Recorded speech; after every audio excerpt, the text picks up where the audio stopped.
Mapping की series में हमने कल यूरोप कॉन्टिनेंट की शुरुआत की थी। यूरोप कॉन्टिनेंट में भी हमने कुछ चीजों को देख लिया था। जैसे हमने एक सीरीज में यूरोप के जो कंट्रीज हैं उनकी बात कर ली थी, यूरोप के जो कंट्रीज हैं उनकी राजधानियों की बात कर ली थी, कौन कौन से कंट्रीज लैंड लॉक्ड हैं या कौन कौन से कंट्रीज ऐसे हैं जिनके बॉर्डर्स किन देशों से हैं, इतनी बातें हमने कंप्लीट कर ली थी।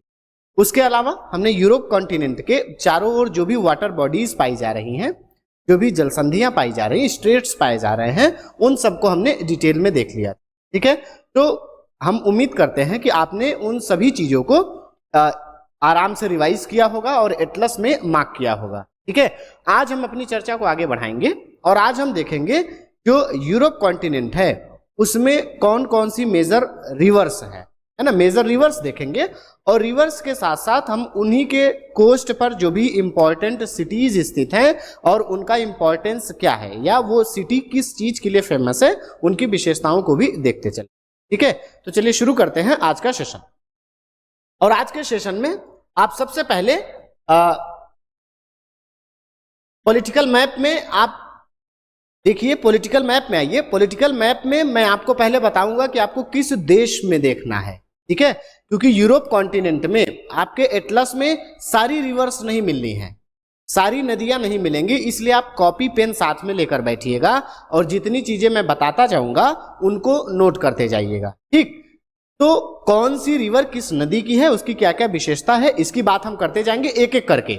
जैसे कल हमने देशों को क्रम में देखा था, ठीक उसी तरीके से जब हम एक क्रम में चलेंगे, एक सीरियल वाइज चलेंगे, तो चीजें समझना आपके लिए आसान होगा। ठीक है, तो सबसे पहले पॉलिटिकल मैप में आइए और पॉलिटिकल मैप में भी आप आइए नॉर्थ की तरफ, जहां पर हमने बाल्टिक सी देखा था। ये बाल्टिक सी है, बाल्टिक सी के पास में हमने कुछ देशों को देखा था। जैसे हमने देखा था स्वीडन है बाल्टिक सी के कोस्ट पे, फिर फिनलैंड है, फिर एस्टोनिया है, लाटविया है और लिथुआनिया है। ठीक, इसके बाद आप यहां पर एक देश देखा था आपने, पोलैंड। पोलैंड देश में आइए, सबसे पहले हम अपनी चर्चा की शुरुआत जो रिवर्स हैं उनकी शुरुआत जो है पोलैंड से करेंगे। ठीक, क्योंकि इससे पहले के जो एस्टोनिया, लाटविया और लिथुआनिया देश हैं ये बहुत ज्यादा छोटे हैं, इनके बारे में इनके पास जो नदियां हैं उनके बारे में प्रश्न पूछे जाने की पॉसिबिलिटीज नहीं होती है। ठीक, इसलिए हम अपनी चर्चा की शुरुआत करेंगे पोलैंड से। तो पोलैंड में आइए और पोलैंड में सबसे पहले आप देखेंगे तो आपको एक नदी मिलेगी। ठीक है, आप पोलैंड में आइए, पोलैंड में आपको एक रिवर मिलेगी जिसका नाम है विस्टुला। यहां पर देखिए, ये है विस्टुला रिवर। पोलैंड देश में आना है, पोलैंड में ये है आपका विस्टुला रिवर जो पोलैंड के सदर्न पार्ट से निकलती है और आकर बाल्टिक सागर में गिरती है। ठीक है, पोलैंड के सदर्न पार्ट से निकलती है विस्टुला, जो कि पोलैंड की सबसे इंपॉर्टेंट रिवर है और यहां से निकलने के बाद उत्तर की ओर फ्लो करते हुए ये जाकर गिरती है बाल्टिक सागर में। ठीक है, अब ये हो गई आपकी विस्टुला रिवर। अब विस्टुला रिवर के तट पर कौन कौन से सिटीज हैं या इसकी क्या विशेषता है, हम इसकी बात करते हैं। इसको आप देखिए इस मैप में। आप सबसे पहले पॉलिटिकल मैप में आएंगे तो आपको एक शहर मिलेगा या जो है वर्साव। ठीक है, वर्साव। वर्साव की बात करें तो सबसे पहली चीज कि ये पोलैंड की कैपिटल है। ठीक है, पोलैंड की कैपिटल है। इसके अलावा ये वर्साव जो है वो इसी जो हमने रिवर देखा विस्टुला, उसी रिवर के कोस्ट पर बसा हुआ है। यानी कि विस्टुला रिवर कुछ इस तरीके से फ्लो करती है। तो यहां से अगर हम इस मैप में अगर हम बनाएं तो विस्टुला रिवर यहां से निकल रही इस तरीके से और यहां से इस तरीके से ऐसे होते हुए ये इधर से होकर ये बाल्टिक सी में आकर गिर जा रही है। ठीक है, इस रिवर का क्या नाम है, तो विस्टुला। तो विस्टुला रिवर पोलैंड की एक सबसे इंपॉर्टेंट रिवर है। पोलैंड की इंपॉर्टेंट रिवर होने के साथ साथ इसके कोस्ट पर ही पोलैंड की राजधानी वर्साव स्थित है। ठीक है, अब पोलैंड की राजधानी वर्साव स्थित है, तो जो वर्साव का क्षेत्र है, इस वर्साव के क्षेत्र में कॉटन इंडस्ट्रीज या टेक्सटाइल इंडस्ट्रीज का डेवलपमेंट बहुत ज्यादा हुआ है। ठीक है, तो वर्साव सूती वस्त्र उद्योग का विकास यहां पर सबसे ज्यादा हुआ है। अब सूती वस्त्र उद्योग का विकास हुआ और सूती वस्त्र उद्योग के साथ साथ यहाँ पर अन्य और इंडस्ट्रीज का डेवलपमेंट होने लगा। तो जब अन्य सारे इंडस्ट्रीज डेवलप करने लगे तो यहाँ पर कॉटन इंडस्ट्रीज को और ज्यादा स्थापित करना इनके लिए प्रॉफिटेबल नहीं रह गया। तो इन्होंने क्या किया कि डिसेंट्रलाइज किया कॉटन इंडस्ट्री को, क्योंकि कॉटन इंडस्ट्री एक ऐसी इंडस्ट्री है जिसको आप कहीं भी लगा सकते हैं, है ना। वो फुटलूज इंडस्ट्री में आता है तो उसको कहीं भी आप लगा सकते हैं, उसमें कोई बहुत ज्यादा दिक्कत होती नहीं। उसका जो रॉ मटेरियल होता है वो भी बहुत हल्का होता है और उसका जो प्रोडक्ट बनता है वो भी बहुत ज्यादा वेट वाला नहीं होता, ठीक। तो इस वजह से ये जो कॉटन इंडस्ट्री है उसको आसानी से आप स्थापित कर सकते हैं किसी भी क्षेत्र में। तो वर्साव में अन्य इंडस्ट्रीज के डेवलप होने की वजह से कॉटन इंडस्ट्रीज बहुत ज्यादा प्रॉफिटेबल नहीं रह गई, तो उसको वहां से डिसेंट्रलाइज करके लॉज शहर में ले जाया गया। तो आप देखिए वर्साव के बगल में एक शहर है यहाँ पे जिसका नाम है लॉज। इस लॉज शहर में कॉटन टेक्सटाइल का डेवलपमेंट धीरे धीरे ज्यादा होने लगा और वर्तमान में इस लॉज शहर को ही मैनचेस्टर ऑफ पोलैंड कहा जाता है। Manchester of Poland. अब मैंने आपको बताया था मैनचेस्टर क्या है, तो मैनचेस्टर किसी भी एक क्षेत्र को जहां पर कॉटन इंडस्ट्रीज का बहुत बड़ा सेंटर बन जाएगा उसको वहां का मैनचेस्टर बोला जाता है। तो चूंकि पोलैंड में सबसे ज्यादा कॉटन इंडस्ट्रीज या जो टेक्सटाइल इंडस्ट्रीज है उसका विकास वर्तमान में लॉज में मिलता है, इसलिए इसको मैनचेस्टर ऑफ पोलैंड कहा जाता है, ठीक है। वर्साव नदी, वर्साव जो प्लेस है वो विस्टुला के किनारे पर है। इसके अलावा वर्साव के दक्षिण में आप आएंगे तो एक और शहर मिलेगा, क्राकाव नाम है जिसका, ये भी विस्टुला रिवर के कोस्ट पर ही है। क्राकाव की बात करें तो ये जो क्राकाव है यहां पर भारी इंजीनियरिंग उद्योग यानी हैवी इंजीनियरिंग इंडस्ट्री के साथ साथ आयरन ओर इंडस्ट्री का डेवलपमेंट सबसे ज्यादा हुआ है। तो क्राकाव ये भी विस्टुला रिवर के कोस्ट पर है जो लौह इस्पात उद्योग और भारी इंजीनियरिंग उद्योग के लिए सबसे ज्यादा फेमस है। प्रश्न उठता है कि इसका यहाँ पर आयरन ओर इंडस्ट्रीज और जो हैवी इंजीनियरिंग इंडस्ट्रीज है उसका डेवलपमेंट क्यों हुआ है, तो उसके डेवलपमेंट होने के पीछे दो चीजें जिम्मेदार हैं। आयरन ओर इंडस्ट्री वहीं पर ज्यादा डेवलप होगी जहां पर आयरन ओर मिलेगा। तो ये जो क्राकाव का आप क्षेत्र देख रहे हैं इसके आसपास में जो पूरा क्षेत्र है वो आयरन ओर के लिए फेमस है और साथ ही साथ यहीं पर एक बेसिन है जिसका नाम है सिलेसियन बेसिन। सिलेसियन बेसिन, ये जो सिलेसियन बेसिन है ये सिलेसियन बेसिन पोलैंड में कोल माइंस के लिए फेमस है, कोयला उत्पादन के लिए फेमस है। इसलिए क्राकाव जो विस्टुला रिवर के कोस्ट पर है वो हैवी इंजीनियरिंग इंडस्ट्री और साथ ही साथ आयरन और इंडस्ट्रीज के लिए सबसे ज्यादा मात्रा में फेमस हो गया है, ठीक है। इसके बाद ये हो गई हमारी विस्टुला रिवर की बात या पोलैंड की बात। विस्टुला रिवर के बाद आप दूसरे रिवर पर आइए। आप यहां पर इस मैप में देखिए विस्टुला, विस्टुला के बाद आप देखेंगे ऑर्डर रिवर है, ठीक है। ऑर्डर के बाद एब रिवर है, एब रिवर के बाद राइन है, ठीक है। राइन के बाद यहां पर सीन है, सीन के बाद लॉयर है, लॉयर के बाद गैरोन है, गैरोन के बाद एब्रो है, फिर ड्यूरो है और टॉगस है। ये क्रम है ना, ये यहाँ की नदियों का क्रम है। आप नदियों को फिर से देखिए क्रम इनका, विस्टुला, विस्टुला के बाद ऑर्डर, ऑर्डर के बाद एब, एब के बाद राइन, राइन के बाद सीन, सीन के बाद लॉयर और लॉयर के बाद गैरोन, गैरोन के बाद एब्रो, फिर ड्यूरो और टॉगस। ये नॉर्थ साइड में जितनी भी रिवर हैं उनका क्रम है ना, उनका एक क्रम है। आप इसी क्रम में देखते जाइए। अब हम जब एक एक रिवर की विशेषता देखेंगे तो आपको ये बताते चलेंगे कि कौन सी रिवर जो है वो किस देश की है और उसकी विशेषता क्या है, ठीक है। तो यहां पर हमने विस्टुला रिवर की बात कर ली। विस्टुला रिवर के बाद दूसरी नदी ऑर्डर है, तो अब हम बात करेंगे ऑर्डर रिवर की, ठीक। ऑर्डर रिवर की अगर हम बात करें तो जो ऑर्डर रिवर है, ऑर्डर रिवर पोलैंड और जर्मनी के बॉर्डर से होकर गुजरती है, ठीक है। यहां से ऐसे करके ये इस तरीके से गुजरती है और ये भी जाकर गिरती कहां पे है, तो बाल्टिक सी में ही, ठीक है। तो ऑर्डर जो रिवर है वो पोलैंड और जर्मनी की पॉलिटिकल बाउंड्री का निर्माण करती है और जाकर गिरती है आपके बाल्टिक सागर में। ठीक है, इसके बाद ऑडर नदी हो गई। ऑडर नदी के बाद अगर आप आएंगे तो आपको एक नदी और आपने देखा था बर्लिन में, जो जर्मनी में, जो कि एब थी। तो एब नदी कुछ इस तरीके से यहां से ऐसे फ्लो करते हुए यहां जाती है। ठीक है, एब नदी। ठीक, तो ये जो एब नदी है ये भी जाकर नॉर्थ सी में गिरती है। अभी तक जो नदी आपने देखा, चाहे विस्टुला चाहे ऑडर, ये दोनों की दोनों नदियां बाल्टिक सी में जाकर गिरती है। पूर्वी जर्मनी में हमने देखा एक नदी को जिसका नाम है एब।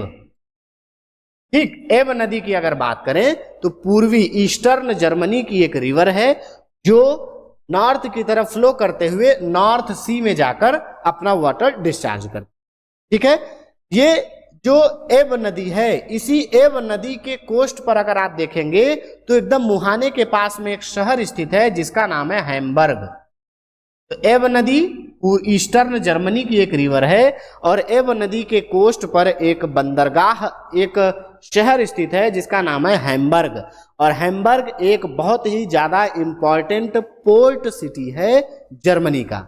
ठीक है, तो जर्मनी का हैम्बर्ग जो है वो एक बहुत ही आप कह लीजिए कि इंपॉर्टेंट पोर्ट सिटी है। अब ये जो एब नदी आपने देखा, इसी एब नदी की एक सहायक नदी है जिसका नाम है स्प्री। तो ये आपने देखा एब रिवर, एब रिवर की ही एक सहायक है जो यहां से आकर इस तरीके से ऐसे फ्लो करती है, इसका नाम है स्प्री। ये भी जर्मनी की नदी है। ठीक है, और एब की सहायक है और इसकी विशेषता यह है कि जो जर्मनी की राजधानी बर्लिन है, यहां पर देखिए यह है जर्मनी की राजधानी बर्लिन। जर्मनी की राजधानी जो बर्लिन है वो इसी स्प्री रिवर के कोस्ट पर ही स्थित है। ठीक है, तो जर्मनी की राजधानी बर्लिन है जो कि स्प्री रिवर के कोस्ट पर स्थित है और जो स्प्री रिवर है वो एब की एक सहायक नदी है, एक ट्रिब्यूटरी है। ठीक है, इसके बाद यहां से अब आप और आगे चलेंगे तो एब रिवर पर वापस आइए। एब रिवर के पास में ही, एब रिवर के कोस्ट पर भी आप देखेंगे तो यहां पर एक शहर मिलेगा। यहां पर इस शहर का नाम है ड्रेसडेन। ड्रेसडेन भी इसी एब रिवर के कोस्ट पर है। ठीक है, तो ड्रेसडेन की बात करें तो ड्रेसडेन जर्मनी में जो आप चीका मिट्टी जिसको कहते हैं, चीनी मिट्टी है ना, या जो बहुत ही मुलायम, बहुत ही सॉफ्ट सॉइल होती है चीनी मिट्टी, उस चीनी मिट्टी के जो बर्तन बनते हैं उनके लिए बहुत ज्यादा फेमस है ये ड्रेसडेन शहर, जो कि किस नदी के तट पर है, तो स्प्री जो एब नदी है, एब के तट पर स्थित है और चीनी मिट्टी के जो बर्तन बनते हैं उसी के लिए ये फेमस है। ठीक है, इसके बाद आप थोड़ा सा और आइए ईस्टर्न जर्मनी के हिस्से में ही। ईस्टर्न जर्मनी के हिस्से में आपको यहां पर एक जगह मिलेगी, यहां पर इस वाले जगह पर, जिसका नाम है सैक्सोनी बेसिन। Saxony basin. ठीक है, ये सैक्सोनी बेसिन जो है ये कोल के लिए फेमस है आपके जर्मनी में। ठीक, तो सैक्सोनी बेसिन कोल के जो माइंस हैं, कोयला के जो भंडार हैं उनके लिए फेमस है पूरे के पूरे जर्मनी में। ठीक है, इसके बाद इसी जर्मनी में एक और आपको छोटी सी रिवर मिल जाएगी जिसका नाम है वेजर। ठीक है, इस यहां पर अगर आप देखेंगे इस तरीके से तो एक और रिवर आके इसी नॉर्थ सी में गिरती है, उसका नाम है वेजर। वेजर वेजर रिवर के कोस्ट पर अगर आप देखेंगे तो एक शहर मिलेगा आपको जिसका नाम है ब्रेमेन। ब्रेमेन ब्रेमेन शहर कागज इंडस्ट्री के लिए ज्यादा फेमस है जर्मनी में। यहां पर पेपर एंड पल्प इंडस्ट्रीज का डेवलपमेंट सबसे ज्यादा हुआ है। ठीक है, तो ये हमने बात कर ली अभी तक किस किस चीज की, मैं आपको एक बार फिर से बता देता हूं। हमने बात की सबसे पहले विस्टुला रिवर की। विस्टुला रिवर के कोस्ट पर हमने देखा कि पोलैंड की राजधानी वर्साव स्थित है, जो कॉटन इंडस्ट्रीज के लिए ज्यादा फेमस थी, लेकिन बाद में वहां पर अन्य इंडस्ट्रीज का डेवलपमेंट होने से कॉटन इंडस्ट्रीज शिफ्ट कर दी गई लॉज में, इसलिए लॉज को पोलैंड का मैनचेस्टर कहा जाता है। ठीक है, इसके बाद हमने देखा था इसी विस्टुला रिवर के कोस्ट पर ही हमने एक और शहर देखा था जिसका नाम था क्राकोव। ठीक, वो क्राकोव इसलिए फेमस था तो आयरन और इंडस्ट्रीज और हैवी इंजीनियरिंग इंडस्ट्रीज के लिए। क्यों? क्योंकि इसी विस्टुला रिवर के कोस्ट के आसपास में ही अगर आप देखेंगे तो एक बेसिन पड़ता है जिसका नाम है साइलेशियन बेसिन, और उस साइलेशियन बेसिन में कोयला पूरा का पूरा क्षेत्र प्राप्त हो रहा है, कोयला। ठीक है, इसके अलावा यहाँ पर आयरन ओर भी पाया जाता है, इसलिए यहाँ पर आयरन ओर इंडस्ट्रीज और हैवी जो इंजीनियरिंग इंडस्ट्रीज है उनका डेवलपमेंट होगा। विस्टुला के बाद हमने ऑर्डर रिवर को देखा जो पोलैंड और जर्मनी का बॉर्डर क्रिएट करती है। उसके बाद यह है एब रिवर। एब रिवर के कोस्ट पर हमने देखा हैम्बर्ग नाम का बंदरगाह। ठीक है, हैम्बर्ग नाम का बंदरगाह देखा और ड्रेसडेन नाम का शहर देखा जो चीनी मिट्टी के बर्तनों के लिए फेमस है। ठीक है, इसके बाद फिर हमने क्या देखा, इसी जर्मनी में सैक्सोनी वाला एरिया देखा, ईस्टर्न जर्मनी के ही पास में, जो कि कोल माइंस के लिए फेमस है। और फिर हमने देखा किसी एब की एक सहायक नदी है जिसका नाम है स्प्री। इस स्प्री रिवर के कोस्ट पर जर्मनी की राजधानी बर्लिन सिचुएटेड है। फिर हमने देखा इसी जर्मनी की एक और छोटी सी नदी जिसका नाम है वेजर, और उस वेजर नदी के कोस्ट पर भी एक शहर था जिसका नाम है ब्रेमेन, जो पेपर एंड पल्प इंडस्ट्री या कागज इंडस्ट्रीज के लिए बहुत ज्यादा फेमस है। ठीक है, तो ये हमने दो देशों की बात कर ली, पोलैंड की और जर्मनी की, और उनके नदियों की बात हमने कर ली। ठीक, अब एब रिवर के बाद हम अपने सीरीज में वापस आएंगे तो आप देखेंगे तो यहां पर एक रिवर है जिसका नाम है राइन। चलिए, अब एब रिवर के बाद हम बात करते हैं अगली रिवर जो कि है राइन। राइन नदी की बात करें तो इसका जो सोर्स है, जहां से ओरिजिन होती है, ये क्षेत्र अगर आप देखें, यहां पर एक माउंटेन है जिसका नाम है आल्पस। तो आल्पस माउंटेन से निकलती है ये हमारी जो राइन रिवर है वो। यहां से निकलने के बाद ये आगे थोड़ा सा बढ़ती है तो इसके इस तरफ देखेंगे तो यहां पर जो देश है उसका नाम है फ्रांस, और इस तरफ ये जो देश है ये है जर्मनी। तो फ्रांस और जर्मनी का बॉर्डर बनाती है ये राइन रिवर। आल्पस माउंटेन से निकली, फ्रांस और जर्मनी का बॉर्डर बनाती है। बॉर्डर बनाने के बाद ये जर्मनी में एंट्री करेगी, और जर्मनी में जब ये एंट्री करेगी तो सबसे पहले एक झील के पास से होकर गुजरती है। यहां पर मान लीजिए एक झील है, उस झील का नाम है लेक कॉन्स्टेंस। लेक कॉन्स्टेंस के पास से होकर गुजरेगी और इसके बाद ये एंट्री कर जाती है एक रिफ्ट वैली में। कौन सी रिफ्ट वैली है? तो उस रिफ्ट वैली के एक तरफ अगर आप देखेंगे तो एक माउंटेन है जिसका नाम है ब्लैक फॉरेस्ट, ठीक है, और दूसरी तरफ वास जेस। ये दो माउंटेन हैं जो कि जर्मनी में है। तो यहां से देखिए ये रिवर है, ये ब्लू कलर से जो मैं बना रहा हूं ये रिवर जा रही है, ठीक है, ये आके नॉर्थ सी में गिर रही है, और यहां पर एक माउंटेन है जिसका नाम है ब्लैक फॉरेस्ट, और यहां पर एक माउंटेन है जिसका नाम है वास जेस। इन दोनों माउंटेन्स के बीच से होकर गुजरती है। ये दोनों माउंटेन किस टाइप के हैं? तो ये दोनों ब्लॉक माउंटेन के एग्जाम्पल है। अब यहां से जर्मनी, ये जो रिवर है, ये रिवर यहां से निकल के ऐसे जा रही है, और ये रिवर यूरोप का इनलैंड वाटरवे की दृष्टि से अगर आप देखेंगे तो सबसे बिजिएस्ट इनलैंड वाटरवे है, सबसे व्यस्त अंतस्थली जलमार्ग का निर्माण करती है ये राइन नदी, ठीक है। इस पूरे क्षेत्र का सबसे ज्यादा जो ट्रेड ट्रांसपोर्ट होता है वो इसी राइन रिवर के थ्रू होता है। तो पूरे यूरोप का सबसे बिजिएस्ट इनलैंड वाटरवे है ये राइन रिवर, ठीक है। इसके अलावा यूरोप के साथ साथ ये पूरी दुनिया का सबसे व्यस्त जो इनलैंड वाटरवेज हैं उनमें में भी यही पहला स्थान रखती है। तो पूरी दुनिया का सबसे बिजिएस्ट इनलैंड वाटरवे भी राइन रिवर है, ठीक। आगे चलेंगे, जर्मनी के बाद ये रिवर एंट्री करेगी, यहां पर एक देश है जिसका नाम है नीदरलैंड। नीदरलैंड में एंट्री करेगी, और नीदरलैंड में जहां ये एंट्री करेगी तो इसके कोस्ट के पास में अगर आप यहां पर देखेंगे तो आपको एक शहर दिखेगा जिसका नाम है, इस शहर का नाम है रॉटरडम। रॉटरडम, ठीक है। रॉटरडम, रॉटरडम इसी राइन रिवर के कोस्ट पर स्थित एक बंदरगाह है, एक पोर्ट सिटी है, ठीक है। रॉटरडम के पास में ही अगर आप देखेंगे तो ये आपका हुआ रॉटरडम। यहां पर रॉटरडम के जस्ट पास में आप एक और शहर देखेंगे जिसका नाम है एम्स्टर्डम, एम्स्टर्डम, एम्स्टर्डम। अब ये जो रॉटरडम है वो बंदरगाह है, एम्स्टर्डम उसी के बगल में एक शहर है। अब ये रॉटरडम और एम्स्टर्डम जो शहर हैं, इन दोनों शहरों का डेवलपमेंट इतना ज्यादा हो गया है कि ये एक कन्वर्सेशन का निर्माण कर जाते हैं या कांग्लोमेरेशन का निर्माण कर जाते हैं।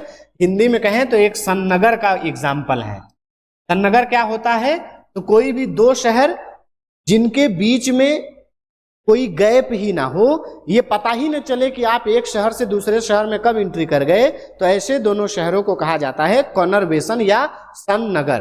तो रॉटरडम और एम्स्टर्डम के बीच में ऐसा ही है कि आप कब रॉटरडम से एम्स्टर्डम में एंट्री कर जाएंगे कुछ पता ही नहीं चलता, ठीक। इसलिए ये एक कन्वर्सेशन का एग्जाम्पल है, एक सन्नगर का एग्जाम्पल है, ठीक है।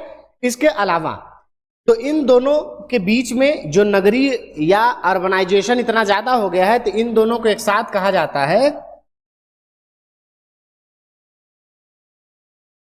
Randstad Holland, Randstad Holland, इन दोनों को एक साथ कहा जाता है। एम्स्टर्डम और रॉटरडम के बीच का जो पूरा का पूरा नगर है उसको, ठीक है। तो ये हो गई राइन की बात। फिर राइन रिवर के ही कोस्ट पर अगर आप थोड़ा सा अंदर की ओर देखेंगे, इस वाले जगह पर, यहां पर आपको एक शहर और मिलेगा जो कि है स्टुटगार्ड, स्टुटगार्ड। ये स्टुटगार्ड शहर जो है वो फेमस है ऑटोमोबाइल इंडस्ट्रीज के लिए, ठीक है। तो यहां पर ऑटोमोबाइल और केमिकल इंडस्ट्रीज का सबसे ज्यादा विकास हुआ है, जो कि राइन रिवर के ही कोस्ट पर स्थित है ये शहर स्टुटगार्ड, ठीक। इसके अलावा ये जो राइन रिवर है ये पूरी जर्मनी में सबसे अधिक जनसंख्या वाला क्षेत्र है, और साथ ही साथ इसी राइन रिवर का जो क्षेत्र है उसी का सबसे ज्यादा अर्बनाइजेशन हुआ है, सबसे ज्यादा इंडस्ट्रियल डेवलपमेंट हुआ है, ठीक। इसीलिए इसी राइन रिवर के कोस्ट पर ही अगर आप देखेंगे तो इसी के आसपास में एक क्षेत्र है जिसका नाम है एसेन। यहां पर अगर आप देखेंगे तो एक क्षेत्र है जिसका नाम है एसेन, ESSEN। ये जो एसेन क्षेत्र है ये लौह उत्पाद या लौह अयस्क जो इंडस्ट्रीज हैं उसके लिए फेमस है एसेन क्षेत्र, ठीक है। ये राइन के अलावा एक चीज और ध्यान रखना है राइन के बारे में कि राइन नदी की एक सहायक नदी है जिसका नाम है रूर। ये मैं ग्रीन से बना रहा हूं, ये राइन है। यहां से एक रिवर ऐसे इस तरीके से आती है और राइन में मिलती है, इस रिवर का नाम है रूर। ये जो रूर रिवर है ये राइन की सहायक है, और रूर नदी बेसिन टॉप क्वालिटी का कोयला यानी एंथ्रेसाइट टाइप के कोयले के खानों के लिए फेमस है, ठीक है। पूरी दुनिया में जो एंथ्रेसाइट कोयला है उसका सबसे बड़ा भंडार भी आप कह सकते हैं कि वो रूर क्षेत्र में ही पाया जाता है। तो जर्मनी में रूर बेसिन का जो क्षेत्र है वो सबसे ज्यादा कोयला भंडार के लिए इंपॉर्टेंट है, और चूंकि इसके आसपास में कोयला और आयरन और इंडस्ट्रीज हैं, इसलिए यह पूरा जो यहाँ पे जो शहर है एसेन उसमें लौह इस्पात उद्योग का सबसे ज्यादा डेवलपमेंट हुआ है, ठीक है। ये इतनी बातें आपको राइन रिवर के बारे में जानना है। अब मैंने जितनी बातें आपको बताई उसी को आप एक बार यहाँ पर पॉलिटिकल मैप में देख लीजिए। मैंने क्या क्या बताया आपको वो देख लीजिए। यहां पर देखिए ये है शहर फ्रैंकफर्ट जो मैंने आपको बताया ऑटोमोबाइल के लिए फेमस है, ठीक। यहां से राइन रिवर यहां से ऐसे निकली, यहां से ये फ्रांस और जर्मनी का सीमा बनाई, लेक कॉन्स्टेंस से होते हुए गई, ठीक। यहां पर वासजेस माउंटेन, इस तरफ ब्लैक फॉरेस्ट माउंटेन आगे गई, तो ये यहां से इस तरीके से नीदरलैंड में एंट्री की। नीदरलैंड के तट पर यहां पर देखिए ये है एम्स्टर्डम, एम्स्टर्डम के बगल में ही है आपका रॉटरडम, ठीक है। रॉटरडम एक बंदरगाह है, ये सबसे व्यस्त इनलैंड वाटरवे का निर्माण कर रही है दुनिया का, और साथ ही साथ जर्मनी का सबसे ज्यादा जनसंख्या वाला क्षेत्र यही राइन नदी है। इसी के तट पर स्थित स्टुटगार्ट ऑटोमोबाइल और केमिकल इंडस्ट्रीज के लिए फेमस है। इसी की सहायक नदी है रूर, जो कि कोयला उत्पादन के लिए फेमस है। और रूर नदी बेसिन के आसपास का ही जो क्षेत्र है वहां पर एक जगह मिलेगा जिसका नाम है एसेन, वो आयरन और इंडस्ट्रीज के लिए सबसे ज्यादा फेमस है। ठीक, तो इतनी बातें आपको ध्यान में रखना है राइन नदी के बारे में। ठीक है, अब राइन नदी के बाद आप यहीं पास में देखिए, जो एक देश हमने देखा था बेल्जियम, है ना। बेल्जियम की बात करें तो बेल्जियम की एक छोटी सी रिवर है जिसका नाम है शेल्डट। ठीक, शेल्डट रिवर की बात करें, यह है आपका बेल्जियम देश। इस बेल्जियम देश में ही एक छोटी सी रिवर बहती है ऐसे करके, जिसका नाम है शेल्डट। ये शेल्डट रिवर जो है ये बेल्जियम की एक महत्वपूर्ण रिवर है। ठीक है, और ये गिरती कहां पर है, तो यहां से जाकर ये भी नॉर्थ सी में अपना वाटर डिस्चार्ज करती है। शेल्डट बेल्जियम की एक रिवर है जो नॉर्थ सी में जाकर अपना वाटर जो है वो डिस्चार्ज करती है। ठीक है, इसी शेल्डट रिवर के तट पर अगर आप आएंगे तो आपको एक शहर मिलेगा जिसका नाम है एंटवर्प। यहां पर अगर आप देखेंगे, यहां पर बेल्जियम में एक शहर मिलेगा जिसका नाम है एंटवर्प। ठीक, ये जो एंटवर्प शहर है ये एक बंदरगाह सिटी है, सबसे पहली बात। ठीक है, शेल्डट रिवर के कोस्ट पर है। और किस तरीके का पोर्ट है, तो रॉटरडम पोर्ट के बाद इस नॉर्थ सी के कोस्ट पर सिचुएटेड सेकेंड सबसे बिजिएस्ट पोर्ट है ये एंटवर्प। ठीक है, सेकेंड बिजिएस्ट पोर्ट है नॉर्थ सी के कोस्ट पर स्थित, पहली बात। दूसरी बात, ये एंटवर्प दुनिया में जो डायमंड कटिंग होता है उसके लिए फेमस है। डायमंड कटिंग और पॉलिश के लिए ये एंटवर्प शहर पूरी दुनिया में फेमस है। ये बेल्जियम का एक शहर है और शेल्डट रिवर के तट पर है। ठीक है, यहां तक बात हो गई। अब यहां से बेल्जियम हो गया। बेल्जियम के बाद आप एंट्री करिए फ्रांस में। फ्रांस में जब आप एंट्री करेंगे, आप देखिए, हमने यहां पर देखा राइन देख लिया।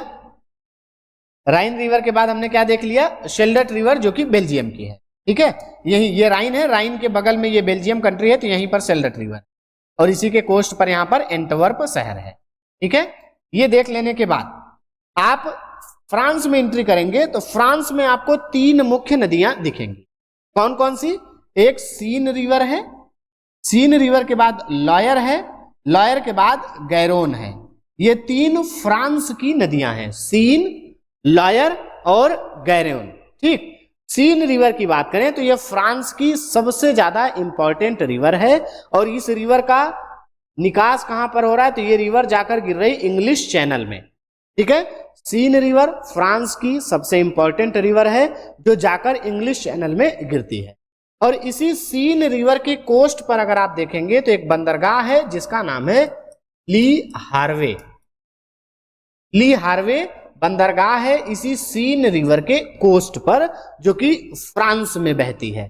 ठीक, इसके अलावा ये जो सीन रिवर का एरिया है ये फ्रांस का सबसे मोस्ट पॉपुलेटेड एरिया है, यानी फ्रांस की जो सबसे ज्यादा जनसंख्या रहती है वो इसी सीन रिवर के आसपास वाले क्षेत्रों में रहती है। इसके अलावा फ्रांस का जो सबसे ज्यादा डेवलपमेंट हुआ है, सबसे ज्यादा इंडस्ट्रियल डेवलपमेंट वाला रीजन है, वो भी इसी सीन रिवर का ही एरिया है। ठीक, इसके अलावा इसी सीन रिवर के कोस्ट पर अगर आप देखेंगे तो यहां पर एक शहर स्थित है, उस शहर का नाम है पेरिस, जो कि फ्रांस की राजधानी भी है। तो इसी सीन रिवर के कोस्ट पर फ्रांस की राजधानी पेरिस है, जो पूरी दुनिया में सौंदर्य प्रसाधन के लिए, यानी जो मेकअप के सामान वगैरह मिलते हैं, या आप कह सकते हैं कि जो ज्वेलरीज हैं, है ना, फैशन सिटी के रूप में फेमस है पूरी दुनिया में।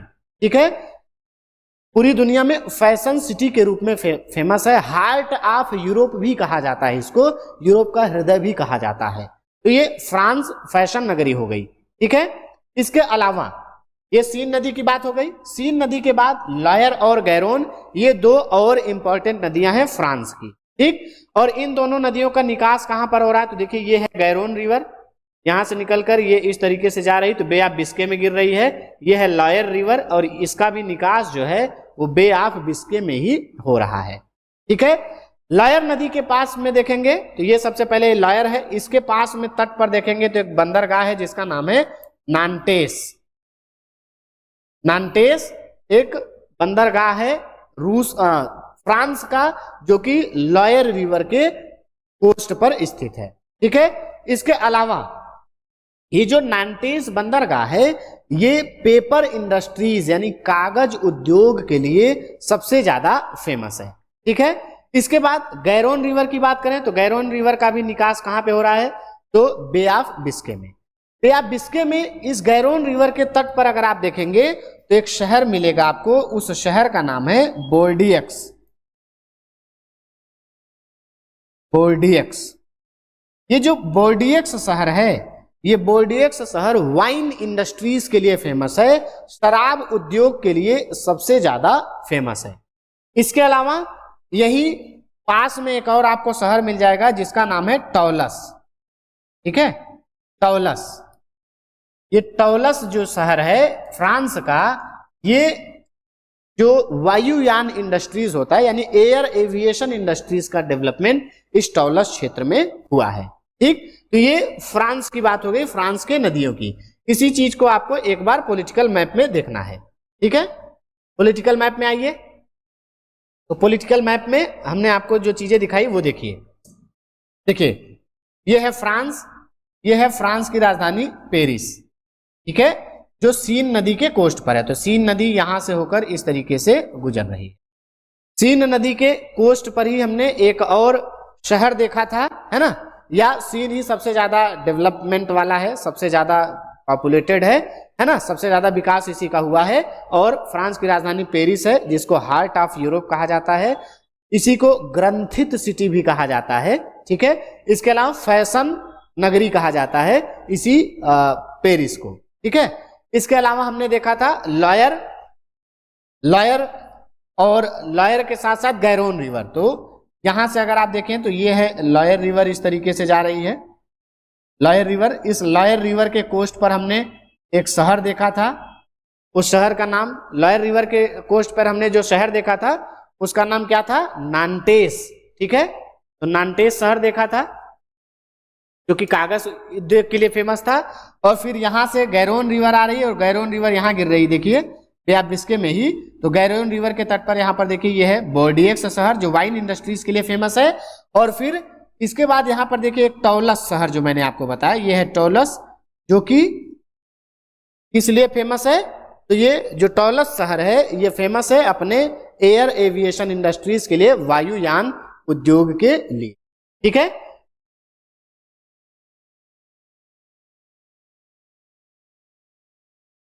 तो हमने फ्रांस के रिवर्स की बात कर ली। फ्रांस के रिवर्स के बाद आप यहां पर नीचे आएंगे तो आपको दो और नदी मिलेगी। एक नदी का स्पेन और पुर्तगाल वाले क्षेत्र में आएंगे, एक नदी हमने यहाँ पे देखा था ड्यूरो और एक नदी हमने देखा था टॉगस, ठीक है। और एक नदी नीचे की तरफ है जो कि है ग्वाडल क्विविर। इन तीनों की बात करते हैं, ठीक है। तो ड्यूरो की बात करें तो ये स्पेन से निकलती, ये है स्पेन का एरिया, स्पेन से निकलेगी और यहां से ऐसे पुर्तगाल में एंट्री करेगी और गिरेगी कहां पर, अटलांटिक ओशन में, ठीक है। तो ड्यूरो रिवर स्पेन से निकलेगी और पुर्तगाल में एंट्री करके अटलांटिक ओशन में गिरेगी। जहां पर ड्यूरो रिवर का कोस्ट देखेंगे तो इसके कोस्ट पर एक शहर मिलेगा जिसका नाम है पोर्टो। पोर्टो शहर पुर्तगाल का एक शहर है और ये वाइन इंडस्ट्रीज के लिए फेमस है, शराब उद्योग के लिए फेमस है ये पोर्टो बंदरगाह, ठीक है। तो ड्यूरो हो गया। टॉगस की बात करें तो टॉगस भी स्पेन से निकल रही है, स्पेन से निकलने के बाद ये भी पुर्तगाल से होते हुए तब जाके अटलांटिक ओशन में गिरती है, ठीक है। और पुर्तगाल की राजधानी जो लिस्बन है, यहाँ कोस्ट पर अगर आप देखेंगे इसी टॉगस रिवर के कोस्ट पर लिस्बन शहर मिलेगा, लिस्बन, जो कि पुर्तगाल की राजधानी है, ठीक है। तो टॉगस रिवर के कोस्ट पर आपका पुर्तगाल की राजधानी है, जो कि एक बंदरगाह शहर भी है। ठीक है, तो ये हो गई ड्यूरो और टॉगस की बात। तीसरी रिवर की बात करें तो ये है आपका ग्वाडलक्विविर रिवर। ये ग्वाडलक्विविर रिवर जो है ये स्पेन की ही एक नदी है, जो स्पेन से निकलने के बाद आप यहां पर देखेंगे तो यहां से आकर स्ट्रेट ऑफ जिब्राल्टर के थोड़ा सा वेस्ट साइड में एक खाड़ी है, कैडियाज की खाड़ी, वहां पर जाकर गिरती है। आप ध्यान रखिए कि अटलांटिक ओशन में ही आकर अपना वाटर जो है वो डिस्चार्ज करती है। ठीक है, तो अब ये ग्वाडलक्विविर रिवर है, जो कि स्पेन की एक नदी है, ये आकर अटलांटिक ओशन में गिर रही है।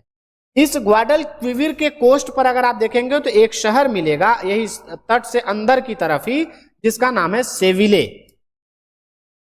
ये जो सेविले शहर है ये पूरे यूरोप का सबसे गर्म स्थान है, हॉटेस्ट प्लेस है, जो ग्वाडलक्विविर रिवर के कोस्ट पर सिचुएटेड है। ठीक है, इसके अलावा ग्वाडलक्विविर के कोस्ट पर अगर आप देखेंगे तो एक और शहर मिलेगा जिसका नाम है कैडिज। ये जो कैडिज शहर है ये क्वार्क के एक्सपोर्ट के लिए फेमस है, क्वार्क का निर्यात करने के लिए फेमस है। ठीक है, तो हमने ड्यूरो नदी की बात कर ली। ड्यूरो के कोस्ट पर पोर्टो बंदरगाह है। ड्यूरो नदी स्पेन और पुर्तगाल से होकर बहती है और पोर्टो जो बंदरगाह है वो वाइन इंडस्ट्रीज के लिए फेमस है। टॉगस की बात करें तो स्पेन से निकलने के बाद पुर्तगाल से होते हुए ये भी अटलांटिक ओशन में गिरती है और इसी टॉगस के तट पर पुर्तगाल की राजधानी लिस्बन स्थित है। तीसरी रिवर ग्वाडलक्विविर है, जो स्पेन की एक रिवर है। इसी के कोस्ट पर आपको सेविले शहर मिलेगा, जो यूरोप का सबसे गर्म स्थान है, और एक बंदरगाह मिलेगा कैडिज, जो कि पूरी दुनिया में क्वार्क के एक्सपोर्ट के लिए फेमस है। ठीक है, इसके अलावा यहां पर देखिए एक छोटी सी और नदी है, ये एब्रो। इस एब्रो नदी की बात करें तो ये भी एक स्पेन की नदी है और ये निकलती कहां से है तो देखेंगे स्पेन में यहां पर एक पर्वत है, उस पर्वत का नाम है कैंटाब्रियन माउंटेन। इस कैंटाब्रियन माउंटेन से निकलती है एक रिवर एब्रो और ये रिवर आकर गिरती है मेडिटेरेनियन सी में। स्पेन की एक महत्वपूर्ण नदी है। ठीक है,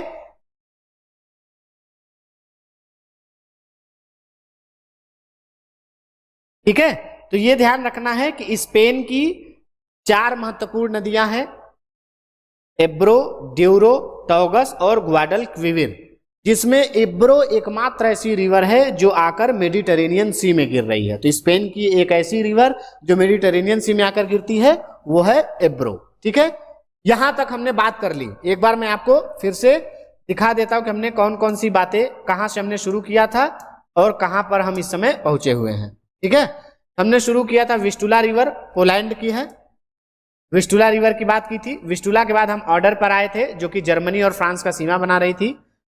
जर्मनी और पोलैंड का, फ्रांस का नहीं, जर्मनी और पोलैंड का सीमा बना रही थी। फिर हम एब पर आए थे, जिसके कोस्ट पर हैम्बर्ग बंदरगाह था। एब की सहायक नदी हमने देखी थी। ठीक है, और एब की सहायक नदी देखने के बाद हमने एब की सहायक जो स्प्री थी, जिसके तट पर आपका जर्मनी की राजधानी बर्लिन थी। फिर हमने राइन रिवर देखा था। ठीक है, राइन रिवर के बाद हमने सीन रिवर देखा था, जिस पर जो फ्रांस की राजधानी पेरिस स्थित है। फिर हमने लॉयर और गैरोन को देखा। ठीक है, फिर हमने एब्रो को देखा, ड्यूरो और टॉगस को देखा और ग्वाडलक्विविर को देखा। इतनी नदियों की बात हमने कर ली है। ठीक है, अब हमें आगे बढ़ना है। अब इतनी नदियों को देखने के बाद अब हम देखेंगे, यहां से आगे की ओर बढ़ेंगे। ठीक है, आगे अगर आप बढ़ेंगे तो यहां पर देखिए फ्रांस वाले क्षेत्र में ही एक और नदी मिल रही है आपको, जिसका नाम है रोन। ठीक है, अब हम इस रोन रिवर की बात करते हैं। ये रोन रिवर जो है, ये जहां से निकल रही है उसी जगह पर एक माउंटेन हमने देखा था, जो कि है आल्पस माउंटेन। ठीक है, तो इसी आल्पस माउंटेन वाले क्षेत्र से निकलती है रोन रिवर। आल्पस माउंटेन से निकलने के बाद ये एक लेक से होकर गुजरती है, उस लेक का नाम है लेक जेनेवा। ठीक है, तो आल्पस माउंटेन से निकली रोन नदी और जेनेवा लेक से होकर ये फ्रांस में एंट्री करती है। ठीक है, फ्रांस में एंट्री करने के बाद यहां से फ्रांस से होते हुए यहां पर अगर आप देखेंगे तो गल्फ ऑफ लियोन हमने देखा था, वहीं पर ये नदी आकर गिर जाती है। यानी फ्रांस की एक ऐसी नदी जो मेडिटेरेनियन सी में आकर गिरती कौन सी है, तो रोन रिवर है। आल्प्स माउंटेन से निकलने के बाद जिनेवा लेक से होते हुए आकर गल्फ ऑफ लियोन में गिरती है, जो कि मेडिटेरेनियन सी का एक हिस्सा है। ठीक है, इसके बाद ये फ्रांस की एक महत्वपूर्ण नदी है जो कि आकर मेडिटेरेनियन सी में अपना वाटर जो है वो डिस्चार्ज करती है। अब अगर हम सिटीज की बात करें तो इसी रोन नदी के तट पर आपको दो शहर मिलेंगे। एक शहर मिलेगा यहां अंदर की तरफ, यहां पर अगर आप देखेंगे तो एक शहर मिलेगा जिसका नाम है लियोन। लियोन ये फ्रांस का एक शहर है जो अपने सिल्क जो गारमेंट्स होते हैं उनके लिए फेमस है, सिल्क इंडस्ट्रीज के लिए फेमस है। इसीलिए इस लियोन को सिल्क सिटी के नाम से भी जाना जाता है। तो फ्रांस का सिल्क सिटी के नाम से फेमस है ये लियोन शहर। और किस कोस्ट पर स्थित है, तो रोन रिवर के कोस्ट पर स्थित है। ठीक है, इसके बाद आगे बढ़ेंगे तो इसी रिवर के कोस्ट के पास आपको एक और शहर मिल जाएगा, एकदम मेडिटेरेनियन सी के कोस्ट पर अगर आप देखेंगे तो उस शहर का नाम है आपका मार्सिले। मार्सिले ये भूमध्य सागर के तट पर है, मेडिटेरेनियन सी के कोस्ट पर है। और मार्सिले जो है ये फ्रांस का दूसरा सबसे पॉपुलेटेड एरिया है, पेरिस के बाद दूसरा सबसे बड़ा जनसंख्या वाला शहर है। और साथ ही साथ चूंकि मेडिटेरेनियन सी के कोस्ट पर स्थित है इसलिए मेडिटेरेनियन क्लाइमेट का असर होता है और इसलिए फूड प्रोसेसिंग इंडस्ट्रीज का बहुत ज्यादा मात्रा में विकास हुआ है। ठीक है, इसके अलावा यहां पर अगर आप देखेंगे जो मार्सिले है मेडिटेरेनियन सी के कोस्ट पर है तो इसलिए मेडिटेरेनियन सी क्लाइमेट, इसलिए यहां पर खट्टे रसदार फलों की खेती भी होती है। ठीक है, इसके अलावा अगर आप मेडिटेरेनियन सी के कोस्ट पर जितने भी पोर्ट स्थित हैं यूरोप कॉन्टिनेंट के उसकी बात करेंगे तो उसमें मार्सिले जो है वो सबसे बिजी बंदरगाह है। तो सबसे व्यस्त बंदरगाह मेडिटेरेनियन कोस्ट पर यूरोप कॉन्टिनेंट का, ओवरऑल नहीं, ओवरऑल हमने अलेक्जेंड्रिया देखा था, स्वेज देखा था। ठीक है, यहां पर बात हो रही केवल यूरोप कॉन्टिनेंट की। तो यूरोप कॉन्टिनेंट का भूमध्य सागर पर स्थित सबसे व्यस्त बंदरगाह पूछा जाए तो वो मार्सिले है। ठीक है, ये रोन नदी की बात हो गई। अब इसी को आप एक बार पॉलिटिकल मैप में देख लीजिए। देखिए यहां पर देखिए ये आपको शहर मिल जाएगा लियोन। ठीक है, ये लियोन शहर है। यहां पर हमने फ्रांस और जो जर्मनी है और स्विट्जरलैंड इनके आसपास यही बॉर्डर वाले एरिया में आल्प्स माउंटेन है। इसी आल्प्स माउंटेन से निकलेगी और जेनेवा झील से होते हुए फ्रांस में एंट्री करेगी और इसी के कोस्ट पर देखिए लियोन शहर है जो सिल्क सिटी है और फिर ये आकर यहाँ पे गल्फ ऑफ लियोन में गिरेगी और यही कोस्ट पर देखिए ये है मार्सिले शहर, ये मार्सिले बंदरगाह। ठीक है, तो ये हो गई रोन रिवर की बात। यहां से अब हम आगे बढ़ते हैं। ठीक है, अब हमने इधर की नदियां देख ली, अब हम आगे चलेंगे। आगे आप देखिए फ्रांस से आप बगल में एंट्री करेंगे तो ये देश मिलेगा इटली। अब हम इटली के रिवर्स की बात करते हैं। इटली के रिवर्स की बात करने के लिए आप फिर से आइए इस रिवर वाले मैप में। यहां पर अगर आप आएंगे तो आप देखिए ये है इटली। इटली में आपको दो इंपॉर्टेंट नदियां मिलेंगी। एक नदी मिलेगा देखिए ये है, ये इस नदी का नाम है पो। ठीक है, ये है पो नदी। और दूसरी रिवर अगर आप देखें तो ये है आपका टाइबर नदी। ये दो नदियां इटली की सबसे इंपॉर्टेंट नदी है। एक एक करके इनकी बात करते हैं। सबसे पहले पो रिवर की बात करें तो पो रिवर जो है ये भी निकलती कहां से है, तो आल्प्स माउंटेन के एरिया से।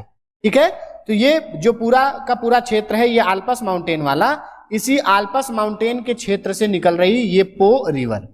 ठीक है, आल्प्स माउंटेन के क्षेत्र से निकलने के बाद ये जाकर कहां गिर रही है, तो इटली के क्षेत्र से होते हुए एड्रियाटिक सागर के तट पर अगर आप देखेंगे तो एक है गल्फ ऑफ वेनिस, वेनिस की खाड़ी में जाकर गिर रही है पो रिवर।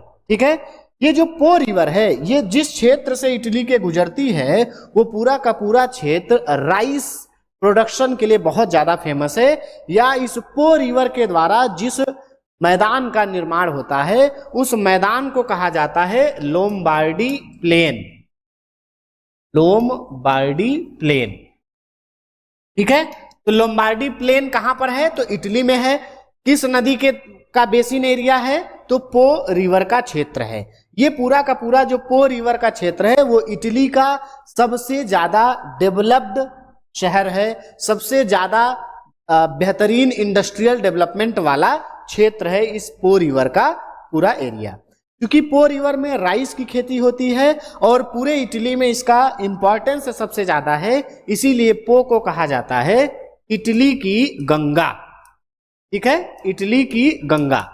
क्यों? क्योंकि एग्रीकल्चर बहुत ज्यादा हो रहा है, सबसे ज्यादा जो पॉपुलेशन है वो इसी पो रिवर के आसपास वाले क्षेत्र में पाई जा रही है, सबसे ज्यादा डेवलपमेंट पो रिवर के आसपास के क्षेत्र में ही पाई जा रही है, और साथ ही साथ इसी का कल्चरल इंपॉर्टेंस भी बहुत ज्यादा है, इसलिए इसको इटली की गंगा के नाम से जाना जाता है। ठीक है, इसके बाद इसके मैदान को हमने आपको बता दिया कि ये जो मैदान कहलाता है लोम्बार्डी का मैदान। अब ये जो पो रिवर जिधर से गुजर रही है उधर के पास में ही आपको दो शहर दिख जाएंगे। ठीक है, कौन कौन से शहर हैं? तो एक शहर यहां पर आपको मिलेगा जिसका नाम है मिलान। ठीक है, मिलान। और दूसरा शहर उसी के थोड़ा सा और पास में देखेंगे तो मिलेगा जिसका नाम है तुरीन। मिलान शहर की बात करें, ये जो मिलान शहर है ये कॉटन इंडस्ट्रीज के लिए सबसे ज्यादा फेमस है, इसीलिए इसको मैनचेस्टर ऑफ इटली कहा जाता है। मैनचेस्टर ऑफ इटली, मिलान शहर को। ठीक है, मैनचेस्टर ऑफ इटली के नाम से फेमस है ये मिलान शहर। ठीक है, इसके अलावा इटली का जो सबसे बड़ा इंडस्ट्रियल हब है वो भी यही मिलान शहर है। ठीक है, इसके बाद अगर हम दूसरे शहर की बात करें जो कि है तुरीन। तुरीन जो है वो अपने ऑटोमोबाइल इंडस्ट्रीज के लिए फेमस है, इसीलिए इसको इटली का डेट्रॉयट कहा जाता है। इटली का डेट्रॉयट। ठीक है, इटली का डेट्रॉयट नाम से फेमस है। तो ये पो रिवर की बात हो गई। पो रिवर के बारे में हमने क्या क्या देखा? तो पो रिवर आल्पस माउंटेन के एरिया से निकल के एड्रियाटिक सागर में जाकर गिर रही है, एड्रियाटिक सागर में वेनिस की खाड़ी के पास में। ठीक है, इसके अलावा इसके ये जिस एरिया से गुजरती है उस पूरे क्षेत्र को लोम्बार्डी का मैदान कहा जाता है, जो राइस के प्रोडक्शन के लिए इंपॉर्टेंट है, साथ ही साथ सबसे ज्यादा पॉपुलेटेड एरिया है, सबसे ज्यादा डेवलपमेंट वाला क्षेत्र भी इसी पो रिवर का क्षेत्र है। ठीक है, क्योंकि कल्चरल इंपॉर्टेंस बहुत ज्यादा है इसलिए इसको इटली की गंगा भी कहा जाता है। इसी रिवर के पास में दो शहर स्थित हैं, एक का नाम है मिलान जो कि मैनचेस्टर ऑफ इटली के नाम से फेमस है, दूसरा शहर है तुरीन जो इटली के डेट्रॉयट के नाम से फेमस है। इसी शहर के कोस्ट वाले क्षेत्र में अगर आप देखेंगे तो एक शहर और मिलेगा जिसका नाम है वेनिस। वेनिस। ठीक है, वेनिस शहर जो है वो अपने हैंडीक्राफ्ट इंडस्ट्रीज के लिए फेमस है पूरी दुनिया में। ठीक है, हस्तशिल्प उद्योग के लिए फेमस है, यानी हाथ से जो भी निर्मित चीजें होती हैं, हाथ के द्वारा जो बनाई जाती हैं, ऐसे क्राफ्टी चीजों के लिए फेमस है ये वेनिस। ठीक है, तो ये पो रिवर के बारे में इतनी बातें आपको ध्यान में रखना है।